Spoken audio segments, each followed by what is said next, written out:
Press the bell icon on the YouTube app and never miss another update. Welcome student. Kopargaon taluka education सोसायटीचे K बी रोहमारे कला वाणिज्य व विज्ञान कनिष्ठ महाविद्यालय कोपरगाव आयोजित या ऑनलाईन लेक्चर सिरीजमध्ये मी प्राध्यापक अभिजित वाघ पुन्हा एकदा तुमचे हार्दिक स्वागत करतो.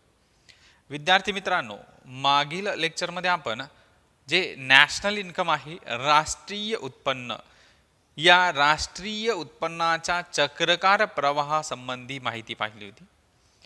त्यामध्ये जो द्विक्षेत्रीय two sector national income circular flow आहे, द्विक्षेत्रीय म्हणजेच दोन कोणते क्षेत्र पाहिले होते आपण, एक कुटुंब संस्था आणि एक व्यवसाय संस्था किंवा त्याला आपण उद्योग संस्था किंवा उत्पादन संस्था असे म्हणतो. या दोन क्षेत्रामध्ये उत्पन्नाचा चक्रकार प्रवाह कशा प्रकारे कार्यरत असतो या संदर्भात मागील लेक्चरला आपण माहिती घेतली होती. आजच्या या लेक्चरमध्ये आपण अर्थशास्त्राच्या किंवा राष्ट्रीय उत्पन्नाच्या ज्या काही संकल्पना आहे त्या संकल्पनांबद्दल माहिती पाहणार आहोत. तत्पूर्वी राष्ट्रीय उत्पन्नाचा जो चक्रकार प्रवाह आहे त्याला थोडा उजाळा देताना पहा, आपण मागच्या लेक्चरला पाहिलं होतं की राष्ट्रीय उत्पन्नाचा जो द्विक्षेत्रीय चक्रकार प्रवाह आहे त्याच्यामध्ये y is equal to C plus I, म्हणजे राष्ट्रीय उत्पन्न बरोबर उपभोग खर्च अधिक गुंतवणूक खर्च. उपभोग खर्च कोण करत असतं? कुटुंब संस्था करत असते. आणि इन्व्हेस्टमेंट कॉस्ट, गुंतवणूक खर्च कोण करत असतो? तर ती आहे उत्पादन संस्था किंवा व्यवसाय संस्था. तर अशा प्रकारे जे द्विक्षेत्रीय उत्पादन आहे, द्विक्षेत्रीय चक्रकार प्रवाह आहे, त्यामध्ये उत्पादन संस्थेकडून कुटुंब संस्थेकडे उत्पन्न जातं आणि पुन्हा कुटुंब संस्थेकडून उत्पादन संस्थेकडे उत्पन्न चक्रकार मार्गाने फिरत असतं. त्या संदर्भात माहिती पाहिली. त्यानंतर दुसरा प्रवाह होता तो त्रिक्षेत्रीय. मग या त्रिक्षेत्रीय मध्ये गव्हर्नमेंट इंटरफेरन्स होतो, शासकीय हस्तक्षेप होतो. मग शासकीय हस्तक्षेप झाल्यावर जे सूत्र तयार होतं पहा राष्ट्रीय उत्पन्नाचं, y is equal to C plus I plus G. आता G stand for government cost. पहा पुन्हा एकदा मी सांगतोय तुम्हाला, y is equal to C plus I plus G. C stand for consumption cost, त्याला तुम्ही उपभोग खर्च असे म्हणतात. त्यानंतर I stand for investment cost, त्याला तुम्ही गुंतवणूक खर्च असे म्हणतात. आणि लास्ट वन आहे जी स्टँड फॉर गव्हर्नमेंट कॉस्ट, मग शासकीय खर्च. तर अशा प्रकारे त्रिक्षेत्रीय आहे. त्यानंतर चतुर्क्षेत्रीय किंवा चार क्षेत्रीय उत्पन्नाचा चक्रकार प्रवाह जो आहे त्यामध्ये ओपन इकॉनॉमी आहे, मुक्त अर्थव्यवस्था आहे. आणि त्या मुक्त अर्थव्यवस्थेमध्ये काय होतं की व्यापार इन्क्लूड होतो. व्यापाराचा समावेश झाल्यामुळे जे सूत्र येतं आपलं पहा, जे आपल्या देशाचं उत्पन्नाचं सूत्र y is equal to C plus I plus G plus NX. NX stand for net export, निव्वळ निर्यात. मग निव्वळ निर्यातीला अजूनही काय एक शब्दप्रयोग वापरला होता आपण, X minus M. X minus M, export वजा इम्पोर्ट. म्हणजे निर्यातीमधनं आयात, निर्यात खर्चामधनं आयात खर्च वजा जाता जे शिल्लक राहतं, जे उत्पन्न शिल्लक राहतं त्याला निव्वळ निर्यात असे म्हणतात. तर अशा प्रकारे जे चतुर्क्षेत्रीय प्रतिमान आहे त्याच्यामध्ये त्याचं सूत्र आहे पहा, y is equal to C plus I plus G plus X minus M.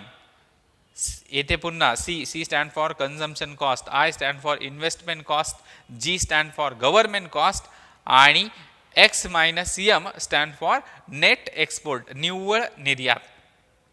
तर अशा प्रकारे त्याचबरोबर आपण जे चतुर्क्षेत्रीय जे राष्ट्रीय उत्पन्नाचं द्विक्षेत्रीय प्रतिमान आहे किंवा राष्ट्रीय उत्पन्नाचा द्विक्षेत्रीय चक्रकार प्रवाह त्याबद्दल माहिती पाहिली होती आपण की कुटुंब संस्था आणि व्यवसाय संस्था. कुटुंब संस्थेकडे उत्पादनाचे 4 घटक असतात: भूमी, श्रम, भांडवल, संयोजक.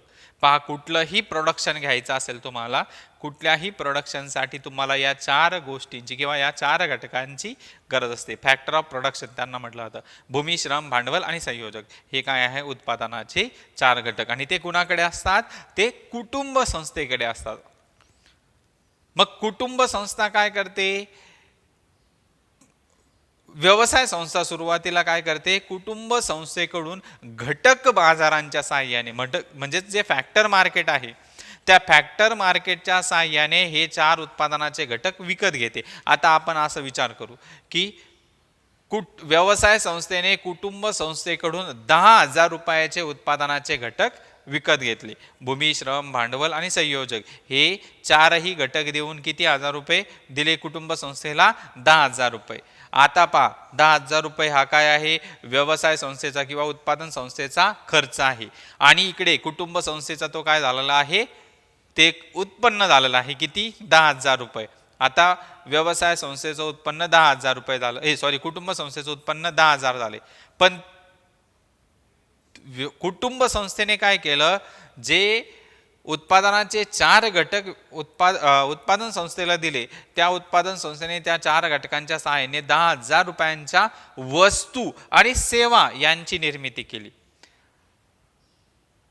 आता पहा, उत्पन्न कुणाकडे आहे सध्याला? कुटुंब संस्थेकडे. पण 10,000 रुपयांच्या वस्तू आणि सेवा कुणाकडे आहे? व्यवसाय संस्थेकडे. व्यवसाय संस्था काय करते? याच 10,000 रुपयाच्या वस्तू आणि सेवा वस्तू व सेवा बाजारांमार्फत पुन्हा कुटुंब संस्थेला विकते. आणि कुटुंब संस्था काय करते? उत्पादनाचे घटक देऊन जे उत्पन्न मिळालेलं आहे 10,000 रुपये, ते 10,000 रुपये उत्पन्न पुन्हा वस्तू आणि सेवा खरेदी करण्यासाठी खर्च करते आणि पुन्हा ते 10,000 रुपये कुणाकडे जातात? व्यवसाय संस्थेकडे. तर अशा प्रकारे राष्ट्रीय उत्पन्नाचा हा चक्राकार प्रवाह आहे. याबद्दल तुम्हाला काही शंका असेल किंवा काही समजलं नसेल, पुस्तक वाचा. पुस्तकापेक्षा ही सोप्या पद्धतीने सांगण्याचा प्रयत्न केलेला आहे. तुमच्या पुस्तकातली आकृती चांगल्या प्रकारे कशी तुम्हाला समजेल यासाठी आकडेवारी घेऊन तुम्हाला सांगितलं आहे. तरीही देखील कोणाला समजलं नसेल, मला यूट्यूबवर कमेंट बॉक्समध्ये कमेंट करा. मी तुमच्या शंकेचं निरसन करण्याचा प्रयत्न करेल. त्यानंतर पहा, आज आपणास पाहावायच्या आहेत ज्या राष्ट्रीय उत्पन्नाच्या ज्या काही संकल्पना आहे, त्यामध्ये सर्वात पहिली संकल्पना आहे ते पहा, GDP. त्याला तुम्ही म्हणतात ग्रॉस डोमेस्टिक प्रोडक्शन. त्याला मराठीमध्ये म्हटलं जातं पहा, स्थूल देशांतर्गत उत्पादन. देशांतर्गत उत्पादन, डोमेस्टिक प्रोडक्शन म्हणजे देशाच्या भौगोलिक सीमारेषेच्या आतमध्ये घेतलं जाणारं उत्पादन आहे पहा. म्हणूनच त्याची कन्सेप्ट काय केलेली आहे पहा, दिलेल्या आर्थिक वर्षात किंवा एका आर्थिक वर्षाच्या कालावधीत देशाच्या भौगोलिक सीमारेषेच्या आत, हे लक्षात ठेवा. जे डोमेस्टिक प्रोडक्शन आहे त्याचा विचार करताना देशाच्या भौगोलिक सीमारेषेच्या आत उत्पादित होणाऱ्या अंतिम वस्तू व सेवांचे बाजार भावानुसार येणारे मूल्य म्हणजेच स्थूल देशांतर्गत उत्पादन होय. Market price, GDP at market price याला म्हटलं जातं. ग्रॉस डोमेस्टिक प्रोडक्शन कशानुसार? बाजार भावानुसार. पहा, पुन्हा एकदा मी व्याख्या तुम्हाला इथे स्क्रीनवर व्याख्या दिसत आहे. पुन्हा एकदा मी हळूवारपणे ती व्याख्या समजून सांगतोय. पहा, दिलेल्या आर्थिक वर्षात देशाच्या भौगोलिक सीमारेषेच्या आत उत्पादित होणाऱ्या अंतिम वस्तू व सेवांचे बाजार भावानुसार येणारे मूल्य म्हणजेच स्थूल देशांतर्गत उत्पादन होय. येथे अंतिम वस्तू आणि सेवांचा विचार केलेला आहे. म्हणजेच ज्या वस्तू आणि सेवा आहे त्यांचं पुनर्मूल्य विचारात घेतलेलं नाही, दुहेरी मोजमाप केलेलं नाही, फक्त एकदाच मोजमाप केलेलं आहे. तर अशा प्रकारे ही व्याख्या आहे स्थूल देशांतर्गत उत्पादनाची. त्यालाच तुम्ही म्हणतात ग्रॉस डोमेस्टिक प्रोडक्शन. मग आता ग्रॉस डोमेस्टिक प्रोडक्शन पाहताना त्याचं सूत्र दिलेलं आहे पहा, GDP is equal to C+I+G+X-M.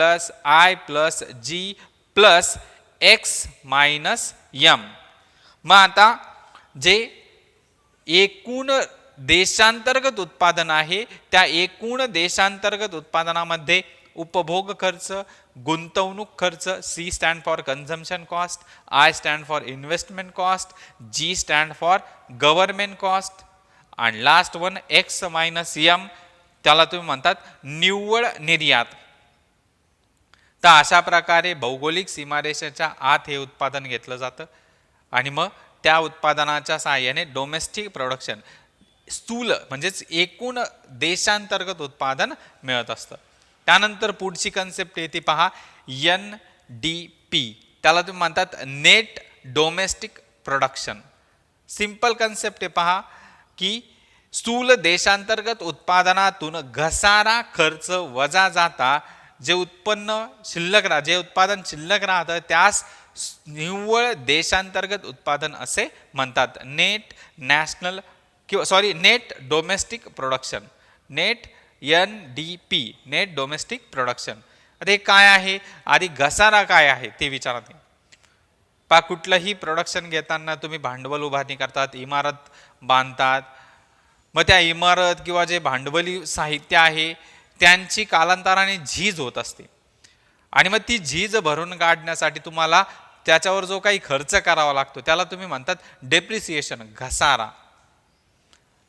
आणि हा एकूण देशांतर्गत उत्पादनातून जो घसारा वजा केला तर तुमचं जे उत्पादन शिल्लक राहतं त्याला निव्वळ देशांतर्गत उत्पादन असे म्हणतात. म्हणूनच सिंपल व्याख्या आहे पहा, स्थूल देशांतर्गत उत्पादनातून घसारा खर्च वजा जाता शिल्लक राहिलेल्या उत्पादनाला निव्वळ देशांतर्गत उत्पादन असे म्हणतात. देशांतर्गत हा शब्द वापरलेला आहे, डोमेस्टिक.